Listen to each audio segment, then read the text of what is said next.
जय श्री राम। भरत प्राण प्रिय पावई राजू, विधि सब विधि मोहि सन्मुख आजू। जो न जाऊं बन ऐसे ही काजा, प्रथम गणीय मोहि मूढ़ समाजा। और प्राण प्रिय भरत राज्य पावेंगे। इन सभी बातों को देखकर यह प्रतीत होता है कि आज विधाता सब प्रकार से मुझे सम्मुख है, मेरे अनुकूल हैं। यदि ऐसे काम के लिए भी मैं वन को न जाऊं तो मूर्खों के समाज में सबसे पहले मेरी गिनती करनी चाहिए। से वही अरंडो कलप तरु त्यागी, परिहरि अमृत लई विसुमागी। तेउ न पाई अस समय चुकाही, देख विचारी मातु मन माही। जो कल्प वृक्ष को छोड़कर रेंड की सेवा करते हैं और अमृत त्याग कर विष मांग लेते हैं, ऐसे माता तुम मन में विचार करके देखो, वे महामूर्ख भी ऐसा मौका पाकर कभी न चूकेंगे। अम्ब एक दुख मोहि विशेषी, निपट बिकल नर नायक देखी। थोड़ी ही बात पितहि दुख भारी, होती प्रीति न मोहि में तारी। हे माता, मुझे एक ही दुख विशेष रूप से हो रहा है, वह महाराज को अत्यंत व्याकुल देखकर। इस थोड़ी सी बात के लिए ही पिताजी को इतना भारी दुख हो। हे माता, मुझे इस बात पर विश्वास नहीं होता।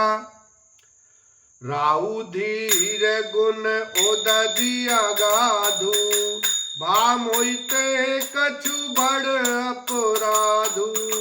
जाते मोहि न कहते कछु राऊ, मोरी शपथ तो ही कहू सती भाऊ। क्योंकि महाराज तो बड़े ही धीर और गुणों के अथाह समुद्र हैं। अवश्य ही मुझसे कोई अपराध हो गया है, जिसके कारण महाराज मुझसे कुछ नहीं कहते। तुम्हें मेरी सौगंध है माता, तुम सच सच कहो। सहज सरल रघुवर बचन, कुमति कुटलि करि जान। चलई जोक जल वक्र गति, जदपि सलिल समान। लखन सिया राम जय जय राम। रघुकुल में श्रेष्ठ श्री रामचंद्र जी के स्वभाव से ही सीधे वचनों को दुर्बुद्धि के कई टेढ़ा ही करके जान रही है। जैसे यद्यपि जल समान ही होता है, परंतु जोक उसमें टेढ़ी चाल से ही चलती है। रहसी रानी राम रुख पाई, बोली कपट स्नेह जनाई। शपथ तुम्हार भरत के आना, हेतु न दूसर में कछु जाना। रानी कैकेयी श्री रामचंद्र जी का रुख पाकर हर्षित हो गई और कपट पूर्ण स्नेह दिखाकर बोली, तुम्हारी शपथ और भरत की सौगंध है, मुझे राजा के दुख का दूसरा कुछ भी कारण विदित नहीं है। तुम अपराध जोग नहीं ताता, जननी जनक बंधु सुखदाता। राम सत्य सब जो कछु कहु, तुम पितु मात बचन रत एऊ। हे तात, तुम अपराध के योग्य नहीं हो, तुमसे माता पिता का अपराध बन पड़े यह संभव नहीं। तुम तो माता पिता और भाइयों को सुख देने वाले हो।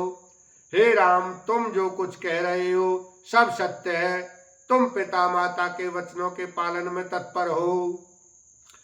पितहि बुझाई कहु बलि सोई, चौथे पन जेहि अज सुन होई। तुम सम सुअन सुकृत जेहि दीने, उचित न तासु निराधर कीने। मैं तुम्हारी बलिहारी जाती हूँ, तुम पिता को समझा कर वही बात कहो, जिससे चौथेपन बुढ़ापे में इनका अपयश न हो। जिस पुण्य ने इनको तुम जैसे पुत्र दिए हैं उसका निरादर करना उचित नहीं। लागई कुमुक बचन शुभ कैसे, मग गया दिक तीरथ जैसे। राम ही मातु बचन सब भाए, जिम सुर सारी गत सलिल सुहाए। कैकेयी के बुरे मुख में ये शुभ वचन कैसे लगते हैं, जैसे मगध देश में गया आदिक तीर्थ। श्री रामचंद्र जी को माता कैकेयी के सब वचन ऐसे अच्छे लगे जैसे गंगा जी में जाकर अच्छे बुरे सभी प्रकार के जल शोभ सुंदर हो जाते हैं। गई मुरुछारा मई सुमिर, नृप फिर करवट लीन। सचिव राम आगमन कही, विनय समय समकीन। लखन सिया राम जय जय राम। इतने में राजा की मूर्छा दूर हुई। उन्होंने राम का स्मरण करके राम राम कहकर फिर करवट ली। मंत्री ने श्री रामचंद्र जी का आना कहकर समानुकूल विनती की। अवनि पे आकानी राम पग उधारे, धर धीरज तब नयन उघारे। सचिव संभारी राहु बैठारे, चरण परत नृप राम निहारे। जब राजा ने सुना कि श्री रामचंद्र पधारे हैं तो उन्होंने धीरज करके नेत्र खोले। मंत्री ने संभाल कर राजा को बैठाया।